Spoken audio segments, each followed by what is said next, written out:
Welcome to Shadowed Tales Archive, a place where forgotten stories breathe again, where whispers crawl from the cracks of reality, and fear finds a voice.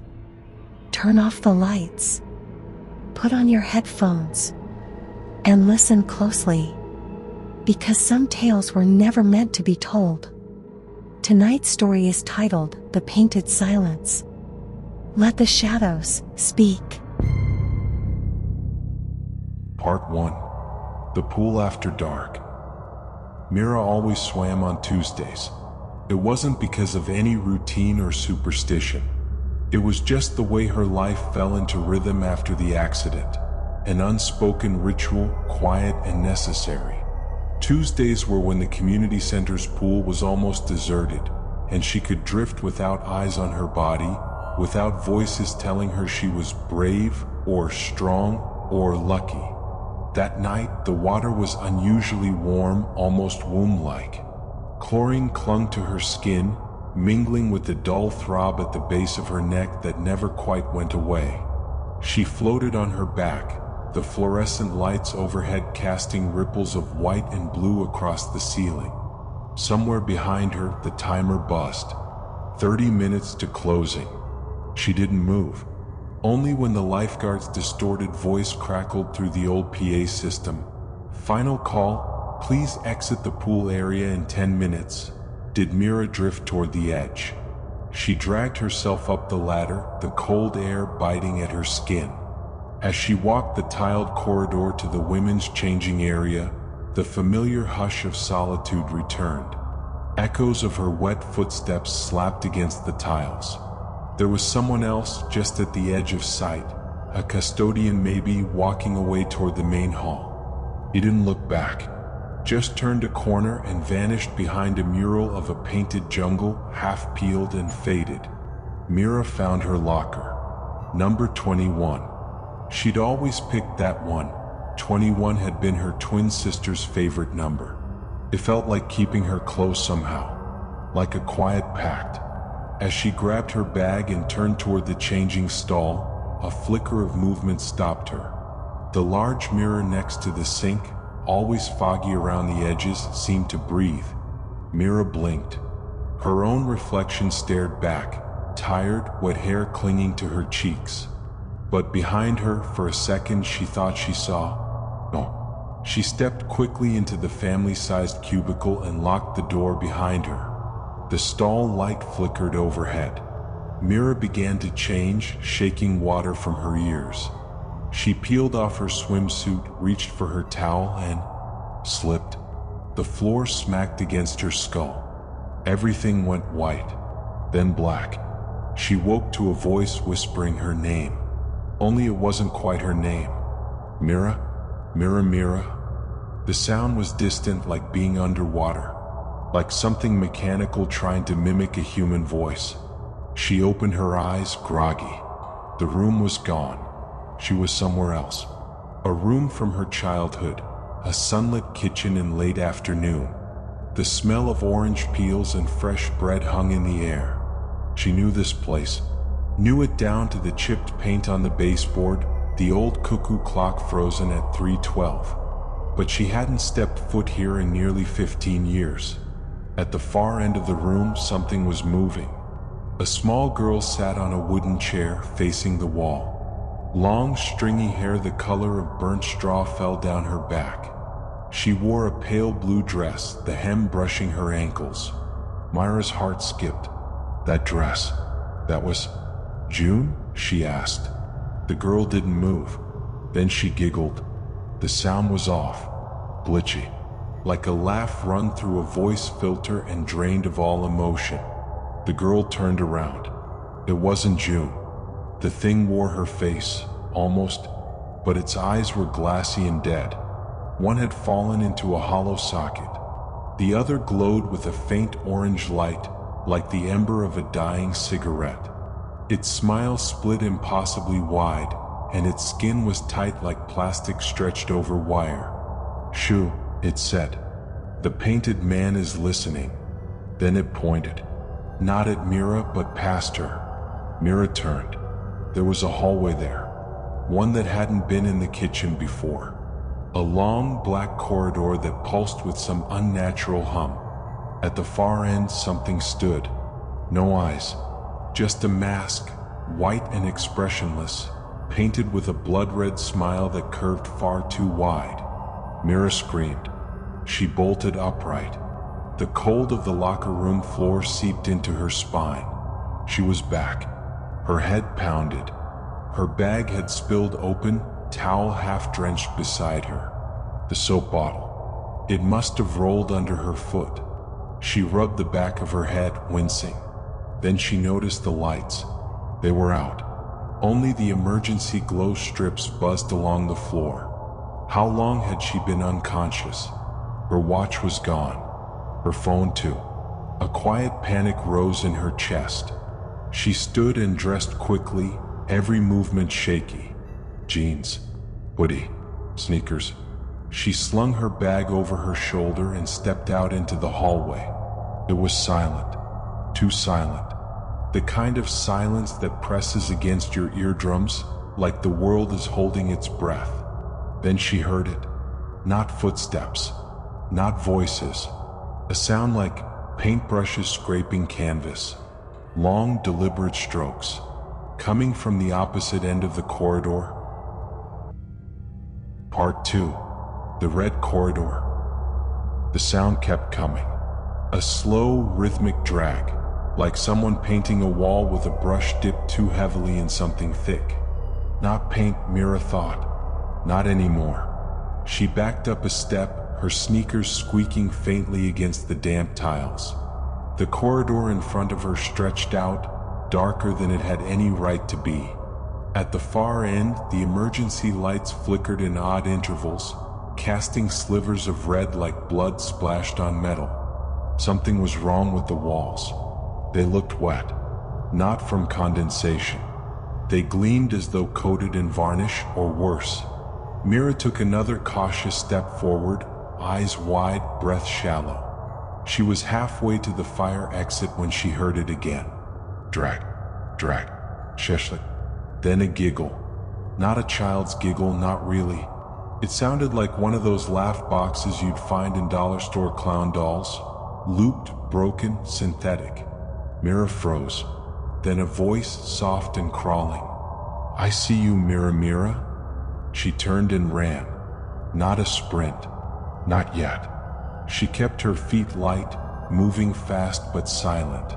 She rounded the corner past the lockers and ducked into a stall, closing the door softly behind her. Her breathing was quick now, sharp bursts she tried to muffle with her sleeve. The air inside the cubicle smelled sour, like mold and something else, something chemical. Beneath the bench, she noticed faint scratches carved into the metal surface. At first, she thought they were meaningless, but as her eyes adjusted, she could make out words. Don't look at his face. He paints what you see. The colors aren't colors. Her fingers brushed over the last line, and suddenly she heard footsteps. Heavy. What? They didn't sound human. Thick soles dragging across tile, accompanied by something squelching, like feet wrapped in soaked cloth. Mira squeezed her eyes shut, heart hammering in her ribs. The steps stopped, right outside the cubicle. Silence. Then, little sister? Mira's heart dropped into her stomach. That voice. She hadn't heard it in years. She opened her eyes and saw, just barely, a shadow on the other side of the door. It was short, slender, a child's silhouette, but the voice had been too hollow, like it had echoed up through a throat that hadn't spoken in a long time. Her fingers trembled. She didn't say a word. The shadow leaned closer. She heard something dragging along the door. A brush? No, fingertips. Fingernails. Then the shadow moved on. Mira waited, counting each breath until her lungs ached. Only when the wet steps faded did she slowly creep out from the stall. The corridor outside looked different now. The emergency lights were dimmer. The paint on the walls, if it was paint, had grown darker. Dripping, like it hadn't dried in years. The floor felt sticky under her shoes. She turned the corner toward the fire exit and stopped dead. The mural. It wasn't a jungle anymore. When she'd entered earlier that night, the community center wall had featured a bright scene of toucans and palms, vines winding around cartoon trees. Now it had changed. The animals were gone. The colors had smeared, bled down into a tangled mass of black and red. Faces had appeared in the brushwork, twisted, melting, some with mouths wide open in silent screams. The same crimson grin stretched across each one. She staggered back, her shoulder hitting a water fountain. A sharp clink rang out. A click echoed behind her. A door opening. Mira spun. The door to the janitor's closet stood ajar. Inside was only darkness. Then something moved in that dark. A pale mask emerged. It was featureless, blank, except for a single detail. A grin painted in dripping red that stretched ear to ear. No eyes, no nose, just that smile. The figure stepped forward. Its body was tall, cloaked in layered, paint-stained fabric that billowed despite the still air. Long fingers clutched a wooden pallet in one hand. The other dragged behind him a long, thin paintbrush, its bristles soaked in something that wasn't paint. He didn't speak. He didn't need to. Mira ran. This time she didn't try to be quiet. Her breath came ragged, bouncing off the concrete walls as her sneakers pounded toward the fire exit at the end of the hall. Her hands slammed into the push bar. The door didn't move. It was locked. She turned back, but he wasn't there. Just the hallway, empty and wet. She backed against the door, eyes darting side to side. And then she heard it. Not from the corridor. From above. She looked up and saw the ceiling. It was painted, covered in faces, hundreds of them. Eyes hollow, mouths stretched into agony, all of them staring down at her. And from the center, the painted man leaned through, suspended upside down like a marionette without strings. His grin widened. Mira screamed, the kind of scream that tears through the throat like broken glass. She didn't remember how she escaped the center. Only that sometime later, she found herself curled up on the cold pavement outside, her hands bleeding from the glass shards she must have crawled over. Her knees were scraped raw. She was still barefoot. Her shoes were gone. Sirens wailed somewhere in the distance. Someone, an old man walking his dog, approached carefully, asking if she was okay. She couldn't speak. She didn't even cry. 3 weeks passed. She told no one. The news said the fire exit door had jammed. Something to do with a corroded spring. The janitor had quit. The murals were removed, vandalized, they said, by a disturbed local teen. No one believed Mira when she said the walls had changed on their own. No one cared that her sister June had died in that same center 5 years ago, during a freak electrical fire. No one listened when she said she hadn't dreamed it. Not the voices, not the faces, not the man who paints what you fear. Part 3. Stains that won't wash. 3 weeks later, Mira still couldn't step into a public pool without flinching. She stood at the shallow end of a gym in another part of town, staring at the calm surface. People laughed. Children played. The water was clear, ordinary. But to her, it looked like it could split open at any moment, revealing that mask, that painted grin. She hadn't told anyone about what happened. Not her therapist, not her few remaining friends, and definitely not the woman from the city health department who had called to check on her well-being. They all thought it was trauma. Residual grief over June.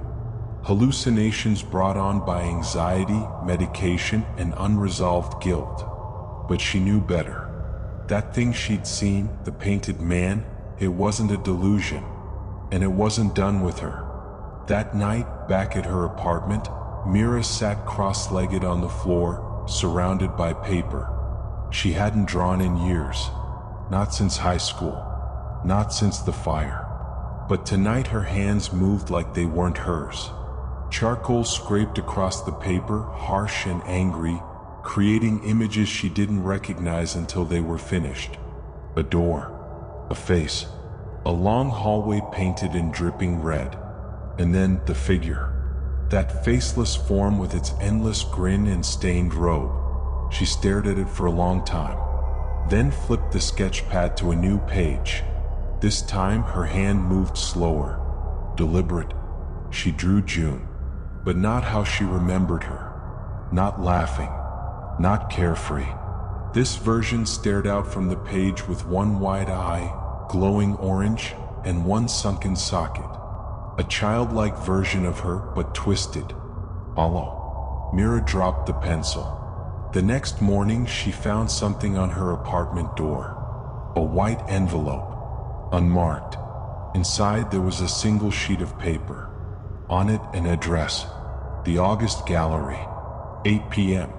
Bring nothing but what's already stained. There was no return name, no signature, but something about the handwriting looked familiar, like her own but slightly warped, as if traced from memory by someone who hadn't written in a long time. She stared at it for a long while, and then, without understanding why, she packed her bag. The August Gallery wasn't on any map. Mira checked online. No hits. Google Street View showed an empty lot where the address should be. But when she arrived that evening, on foot, walking because she didn't trust herself to drive, she found it. An old building hidden behind a cluster of brick warehouses. No sign, no lights, just a door. Painted white but chipped and stained.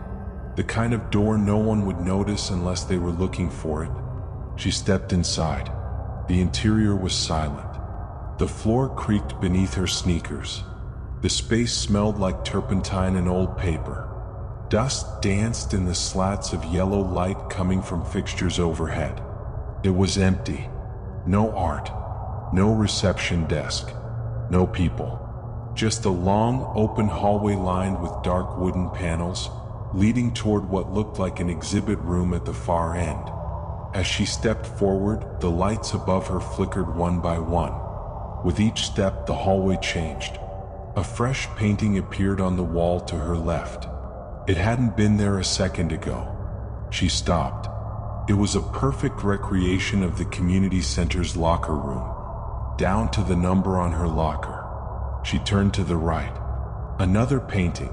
This one showed her apartment, her bed, her sketch pad open on the floor. The hallway continued to change as she walked. Memories, rooms from her childhood. The hospital room where she and her mother waited for June's fate to be pronounced. Each one rendered in thick, brutal strokes of oil. Each one signed in the corner, PM. In the center of the gallery was a single installation. A blank canvas, large, maybe 8 feet tall, mounted on a red-streaked wall. Mira approached slowly. There was a plaque beneath it, red. The final piece, to be completed upon arrival. She felt dizzy. Her hands began to shake. That was when she noticed the floor. There were footsteps, dozens of them, painted onto the wood like blood. Some small, some large. Some twisted, dragging behind as if the walker had been injured. All of them converging in front of the canvas. She wasn't alone. A whisper slithered through the air. Mira, Mira, see what you've always known. She spun around. No one. But in the reflection of the canvas, its smooth white surface glossy like a mirror, she saw something behind her. A silhouette. Not moving, just waiting. Mira turned again. This time there he stood. The painted man. Closer than before. Clear. His robes were soaked. They didn't flow, they hung. Heavy and dark, like they'd been dipped in ink. His mask had changed too. The grin wider, cracked along the edges, leaking crimson down the chin. He raised one hand. In it, a brush, still dripping. He dipped it toward the canvas, toward her, and made a single stroke. The white rippled, and Mira's legs buckled. She saw a house.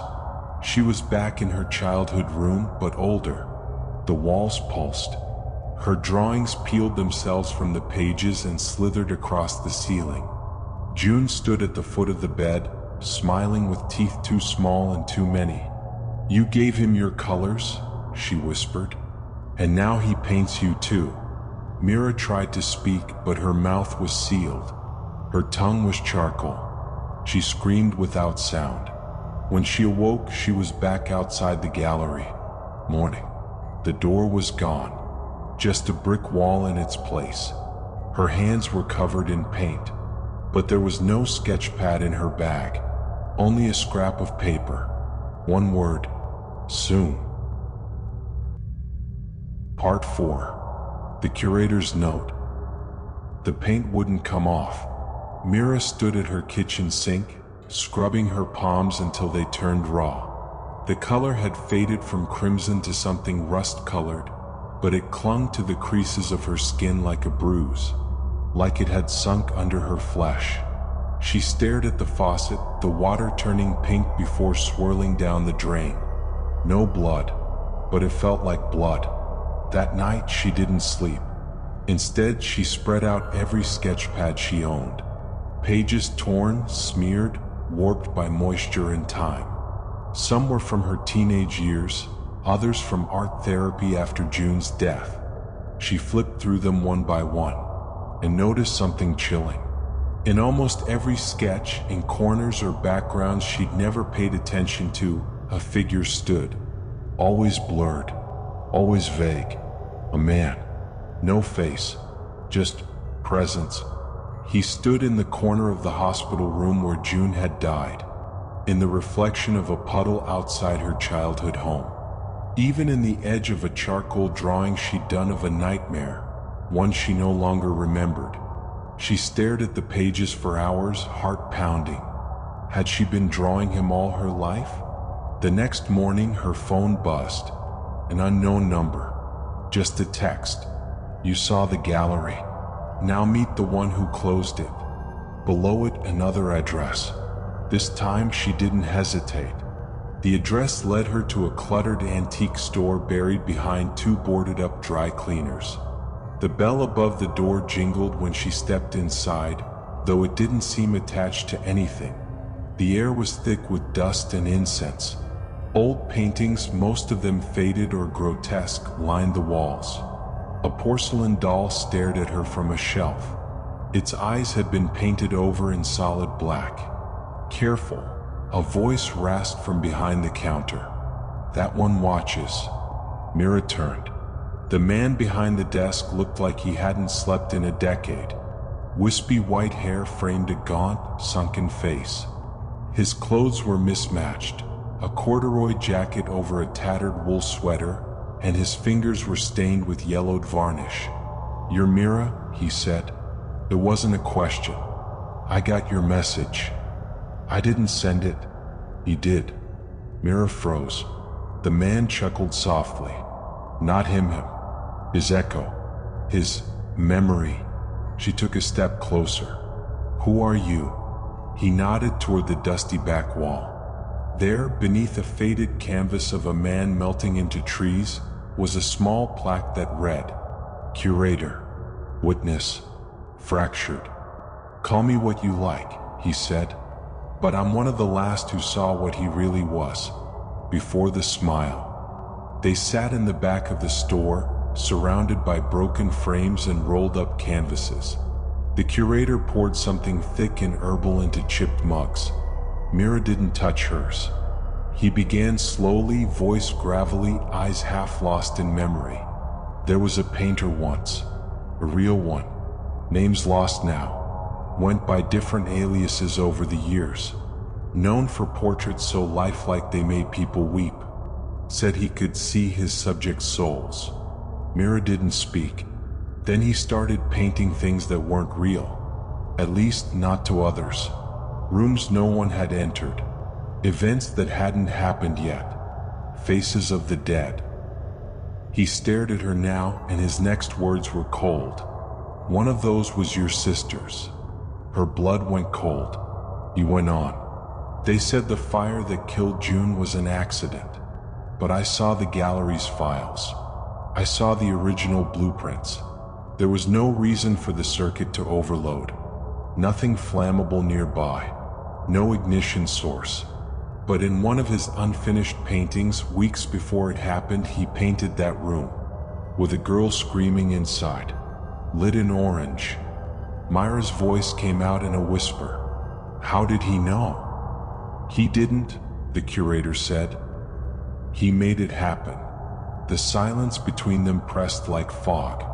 Then he reached under the table and pulled out a box. Inside were photographs, warped, some dating back to the 1920s. Each one captured the same thing, paintings, all different but with one recurring feature. A figure, always on the edge of the frame. Sometimes tall and lean, other times hunched or cloaked in shadows, but always faceless, always with that wide crimson grin. He's not just a man, the curator whispered. He's an echo of obsession, of creation without meaning. He latches onto artists, draws out their pain, then paints them into silence. Mira looked at him. Why me? You drew him, he said. You invited him. She shook her head. I didn't know. Doesn't matter. Once the ink dries, he owns it. He paints not what you see, but what you can't stop seeing. The curator leaned back. There's more, he said. Something buried, in the place where it started. He handed her a slip of paper. Another address. Hollow Vale. The first gallery. Long since burned. But, go, he said, before he finishes the canvas. Mira left without another word. As she reached the door, he called after her. Don't trust the reflections. She turned, but the curator was already gone. The shop was empty. Dust swirled in the morning light. That night, Mira dreamed of June, but not the real June. This one had painted tears on her cheeks. She whispered, "You were supposed to come with me." Then the canvas split, and the painted man stepped through. His brush dipped in red. Part 5. Where the Brushes Burn. Hollow Vale was a ghost town, not in the poetic, faded glory sense. It was literal, abandoned, condemned, and erased from most GPS apps. Mira's car wheezed as she pulled onto the gravel path that led to the ruins. The surrounding forest pressed in like it wanted to swallow the road whole. She parked at the rusted gate. A weather-worn sign leaned sideways in the brush. Hollow Vale School of the Arts, closed by order of State Fire Marshal 1996. She climbed over the gate. Her boots crunched through dead leaves and glass fragments. The buildings ahead, low brick structures smothered in vines, looked like they'd been bombed. Roofs collapsed, windows blackened. But through it all, a central tower remained mostly intact. The original gallery. She moved toward it. Each step felt heavier. Inside, the smell hit her. Old turpentine. She gagged and pulled her sleeve over her face. The light filtering through the tower's broken dome cast long shadows that shifted as she moved. The room was circular, walls covered in murals half-scorched by fire. At the center stood a stone pedestal, blackened and cracked. A ring of chairs surrounded it. Tiny metal nameplates were still screwed into the backs. She walked slowly around them. Felix Ward, Margaret Bell, Owen Keller, Mira Evanson. She stopped. Her name, burned, scratched, faded, but unmistakable. She had never been here. Not consciously. Not ever. Except she had. The memory came like a needle to the brain. She was 12. June was still alive. Their mother had taken them to a weekend art retreat, a gifted children's program upstate. Mira remembered the bus ride, the marshmallows in her pocket, the wide-eyed awe of walking into a room full of canvases and endless colors, and the man in the long coat who didn't speak. He didn't teach, he watched. At night, he walked the halls barefoot, leaving streaks of red across the floor. Mira thought it was a dream, until now. She staggered back. The pedestal in the center, she recognized it now. That was where he stood, where he painted, not with oils or acrylics, with things scraped from others, from children, from her. She looked down at her hands. The paint was back, rising from her skin like veins surfacing under the weight of memory. She clenched her fists, trembling. Then she heard it. A voice. No, two. June's voice came from the far end of the room, soft, trembling. He said you had more color than me. Mira turned sharply. The mural to her left, the only one not destroyed by fire, shifted. It had once shown a field of flowers, but now they writhed like sea anemones, petals opening to reveal painted eyes and crimson mouths. And in the middle of the mural, a figure began to move, paint dripping in reverse, brush strokes recoiling. The painted man stepped out from the wall. He was taller now, his mask more cracked, the grin stretching so wide it cut into the cheeks, as if the paint was no longer holding together the shape of the thing beneath. In one hand he held his brush, in the other, a mirror, not glass, polished canvas.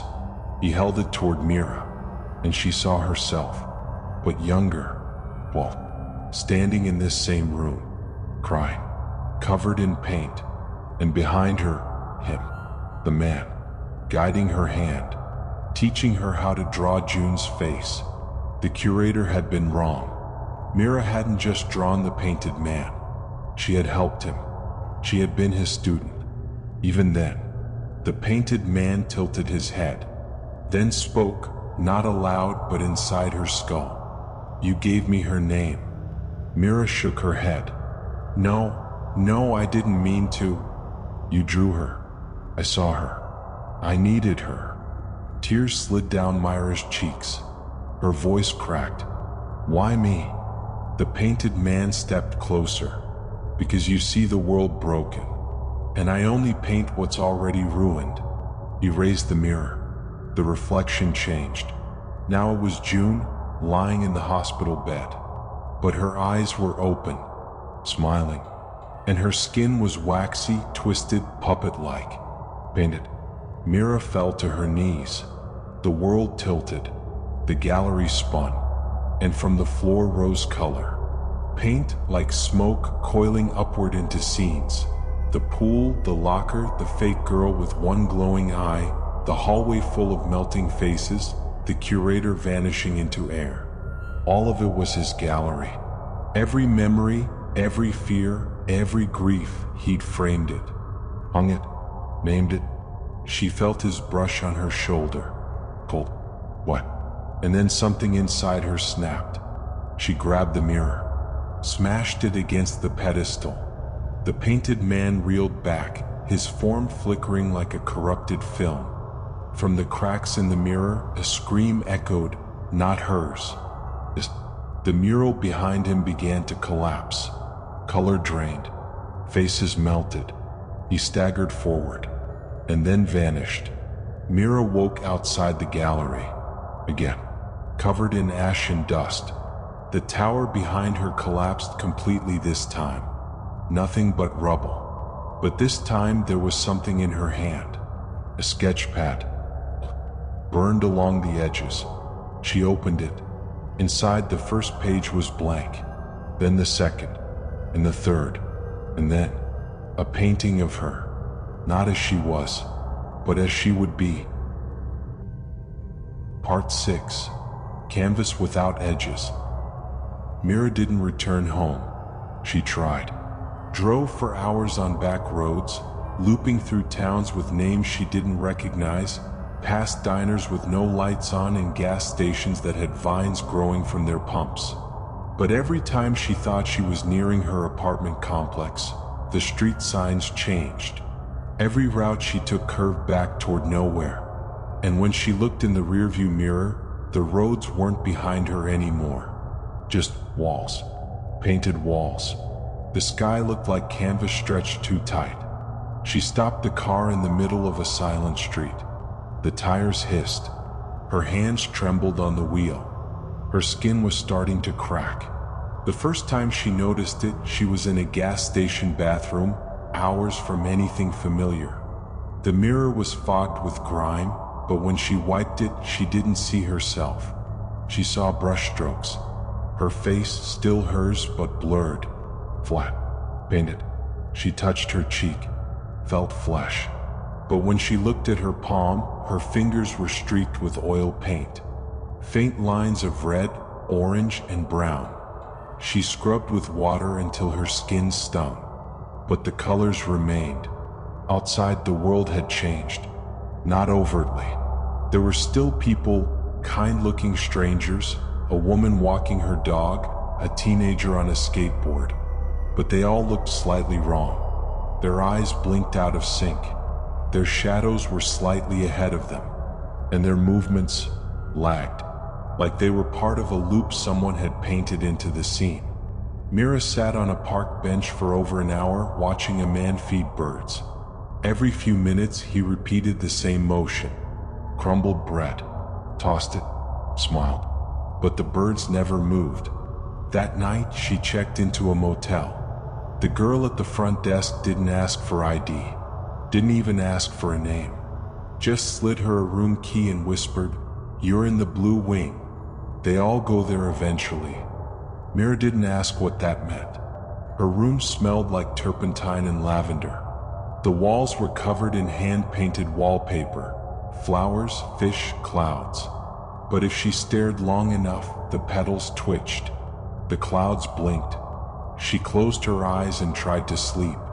In her dream, the painted man stood in the middle of her childhood bedroom. His arms were long, too long. The brush in his hand dragged across the floor, leaving streaks of white that glowed. June was there too, floating a few feet above the bed. She looked like herself again, alive, warm, 14. But her mouth opened in an unnatural smile. "You ruined the painting," she said. Mira shook her head. "I broke the mirror." June's eyes rolled back. Her voice turned into his.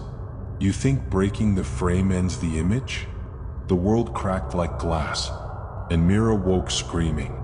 The motel room walls were different now. No longer flowers. Faces. Dozens of them. Silent. Eyes open. Watching. She grabbed her bag and ran. Back on the road, Mira felt herself thinning. Not in body, but in self. Memories slid in and out of focus.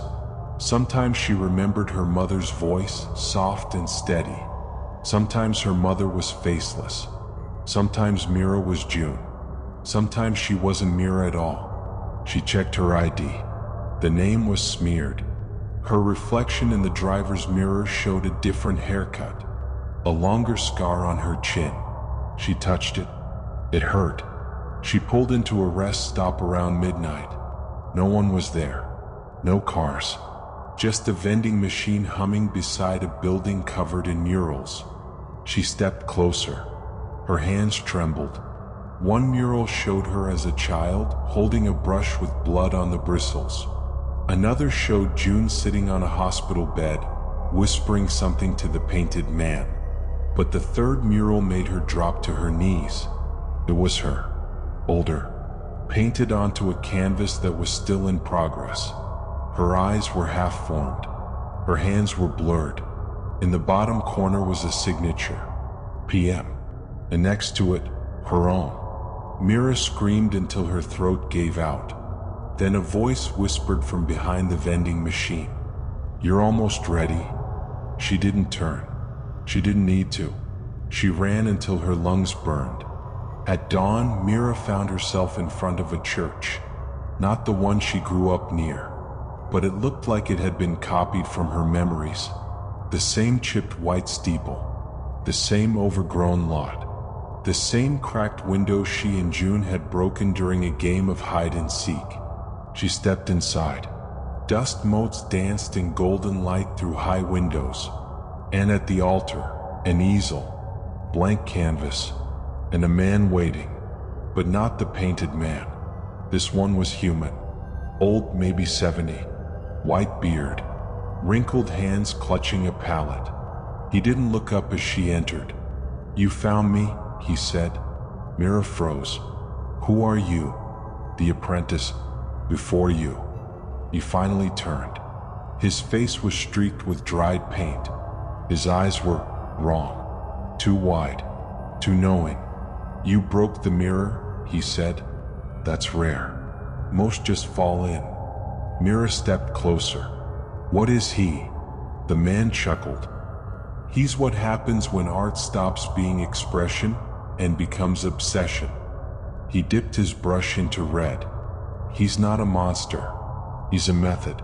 The shape grief takes when it's given a frame." He turned the brush toward her. "You're part of the canvas now, Mira. You always were." She backed away. "I didn't choose this." "No, but you fed it. With every sketch, every memory you couldn't let go, every time you drew her face." Tears streamed down her cheeks. The apprentice pointed to the canvas. "Paint, or he'll paint for you." Mira stepped forward. The brush was warm, like blood. She closed her eyes and painted a window, a door, a way out. Not for her, for June. And as the shape of her sister formed in color, something inside Mira split open. A sound, not a scream but a release, poured out. The painted man surged up from the floor like black ink rising in water. He hissed, but the canvas was almost complete. Mira shouted, "This one's mine," and drove the brush through her own image. The world shattered. She woke up in her bed. Sunlight through the window, paint on her sheets, but her hands were clean, her face whole. She turned to her nightstand. The sketchpad sat there, one page filled, a painting of June, smiling. No shadows, no masks, just peace. Underneath, a signature. "Amy." But as Mira left the room, she didn't notice the new canvas forming on her wall. Blank. Waiting. Part 7. Brushstrokes in the blood. Mira stayed awake for 3 nights. She was afraid to sleep, afraid to dream, afraid to see June's painted face floating in the dark again. The sketchpad on her nightstand remained untouched since that morning. Its cover pulsed faintly, like a heartbeat trapped in leather. When she opened it once, just once, the pages fluttered themselves, dozens blank, then one painted in deep black. A hand reaching out of a canvas. Hers. The next morning she burned it, but the sketchpad was back on her bed by evening. Something had changed. Not in the world. In her. Mira's skin itched constantly. Not from any rash or bite. There was something underneath, like tiny brushes painting strokes from the inside out. When she looked too long into mirrors, her reflection tilted its head before she did.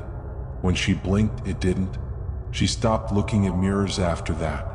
Worse, colors began to shift in unnatural ways. Sky blue deepened to oil-stained navy. Her bathroom tiles bled into their grout. Even the bruises under her eyes seemed to shimmer between violet and black like bruised canvas. The world wasn't real anymore. Or maybe it never had been. Maybe she'd already been painted. And this was just the part where the image dried. Desperate, she went back to the curator's antique shop. But it was gone. In its place stood a blank storefront, window boarded, the address scratched off. Only a faint symbol remained on the brick wall, a smile carved into stone. She pressed her hand to it, felt heat, then whispering, but not in her ears, in her bones. Paint with him or be painted by him. Mira drove to the gallery ruins at Hollow Vale. Again. Or maybe it wasn't Hollow Vale anymore. The tower was standing this time, not as rubble, but as it once was, whole, restored, pristine. Inside, the walls were lined with blank canvases, thousands of them, each one pulsing softly, each one shaped like a door. In the center he waited, the painted man, not hidden in shadow now, not emerging from mural. He stood tall, proud, robed in every color Mira had ever used in her life. His mask was cracked but gleaming, that crimson grin stretching from temple to temple.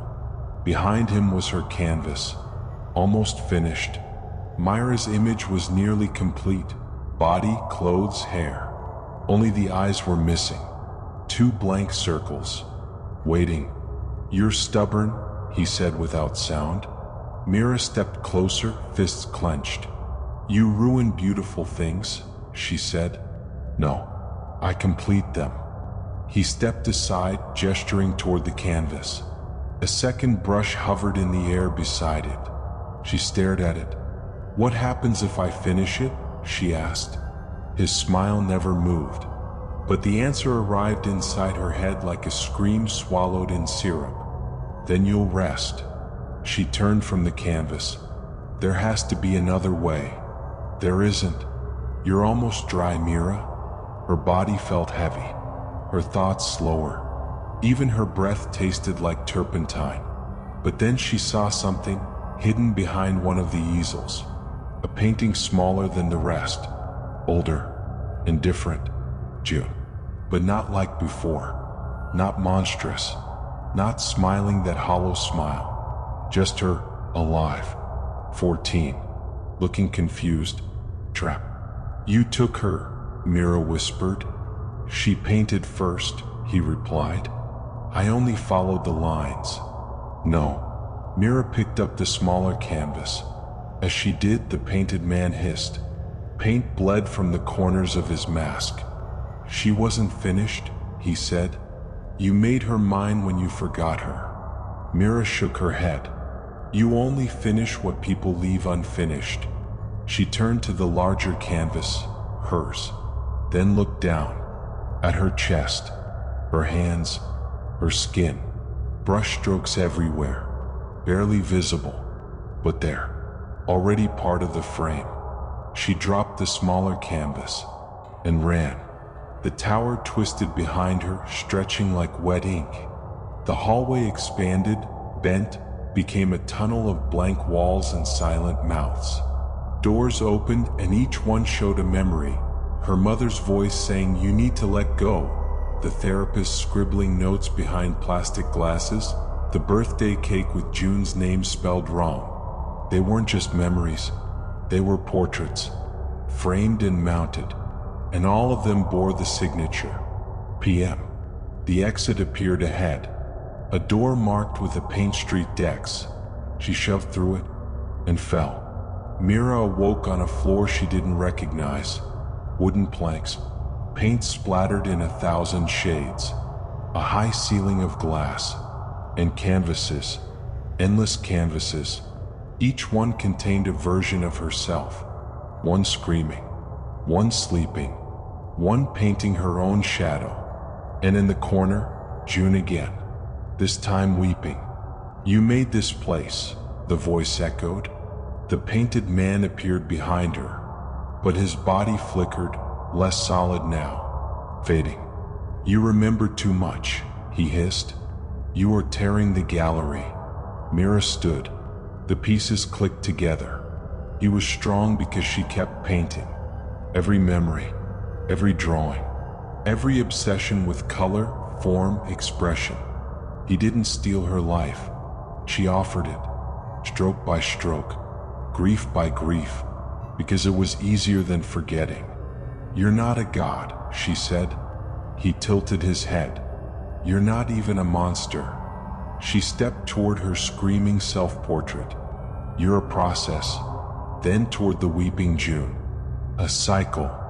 Then to the canvas with her painting her own shadow. A loop. She turned back to him. "And I'm breaking it." She lifted a brush, but not his, one of hers. A small, chewed-up paintbrush from her childhood now materialized in her hand. She stabbed it into her chest, right where the heart should be. Not to kill, but to blot, to erase. Paint spilled out, black and red and gray. But from the wound, light poured too. Light the color of unfinished days, unspoken apologies, and memories that didn't need to be framed. The canvases cracked. The gallery collapsed inward. The painted man screamed, not in rage but in fear. He faded like a reflection in drying paint, and Mira fell into white. Part 8. The color that was never named. There was no sound in the white, no echo, no breath, just her, drifting, not weightless but untethered, as if gravity had decided she wasn't its concern anymore. Mira opened her eyes. There was no ceiling above, no ground below, only a space that bent inward on itself, like the inside of a blank canvas stretched too tight across a broken frame. She tried to speak. Her voice didn't come, but her thoughts did. I'm still here. In the distance, if distance even existed in this place, she saw something shimmer, a ripple in the white. She moved toward it, though her body didn't move so much as dissolve forward. The shimmer solidified into an outline, a door, wooden, familiar, the one from her childhood bedroom. But this time it wasn't shut. It stood open. Inside was a room, real, textured, imperfect. June sat on the bed, swinging her legs. She looked up and smiled. No cracks, no painted cheeks, just her, alive, 14, and waiting. You made it, June said. Mira stepped into the room. It's not real, she whispered. Does that matter? June asked. Mira looked around. The drawings on the wall, the smell of apple-scented candles, the sticker on the lamp she and June had fought over for weeks. Everything as it had been. But then she noticed something else. A sketch pad on the floor, wide open, pages turning slowly on their own. Each page told their story. The pool, the painted man, the curator, the mirror, the brush through the chest, and then blank pages, dozens, hundreds. June picked it up and placed it in Mira's hands. You get to decide what's next, she said.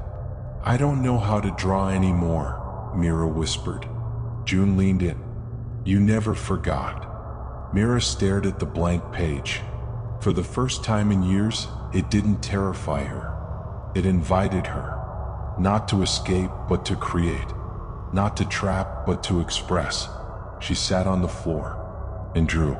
Not nightmares, not grief, not pain. She drew moments. June laughing with cake smeared on her nose. Their mother singing off-key in the car. The day they built a pillow fort that almost crushed the TV. The afternoon Mira painted her own hand for the first time, just to see what it would look like in color. The sketch pad began to glow. The room filled with warmth. The painted man did not appear. He couldn't. Not here. Not in this gallery. This one was hers. And then she let go. She woke in a hospital bed. Beeping machines. For drip. The scent of antiseptic.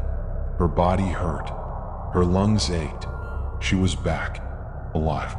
A nurse saw her stir and ran to call someone.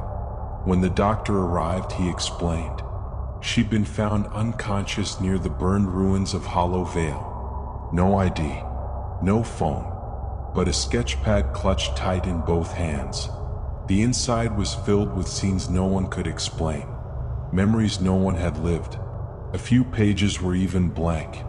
Mira was released 3 days later. No family came for her. She told them her name. They found a missing persons report, but the file was corrupted. Photos were blank, addresses invalid, like she'd been erased, or like she'd never really existed before that moment. But she was real now, and that was enough. She moved to a quiet town on the coast, rented a small studio apartment above a print shop. She didn't keep mirrors. She painted every day. Some days she painted landscapes. Some days memory fragments. Some days faces of strangers who probably never existed. And once, just once, she painted June again. This time with a flower crown. No shadows. No crimson grin. Just her at peace. On the back of that painting, Mira wrote a single line. "This gallery is closed." Then she locked it in a wooden chest and buried the key. Years passed. She never heard from the painted man again. But sometimes late at night, as the sea fog curled up past her window, she'd feel the urge to draw in red, and she'd resist. Not because she feared him, but because she understood now. The painted man was never a demon. He was hunger. The hunger to freeze time.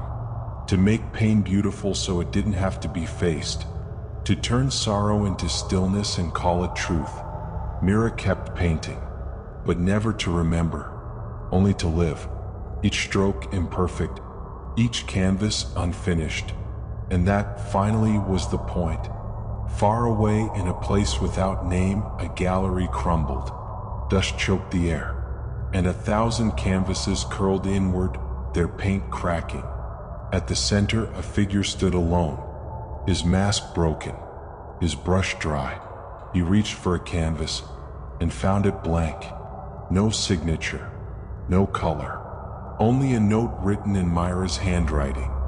"I won't be your masterpiece." And with that, the painted man faded, not into death, but into irrelevance. His gallery, starved of memory, withered, and in time forgot itself. And that was tonight's tale from the Shadowed Tales archive. If it left a mark on your mind, if the silence feels heavier now, then the story did what it was meant to do. Don't forget to like, subscribe, and share the darkness. New stories are always on their way. Until then, keep the lights low and the doors locked.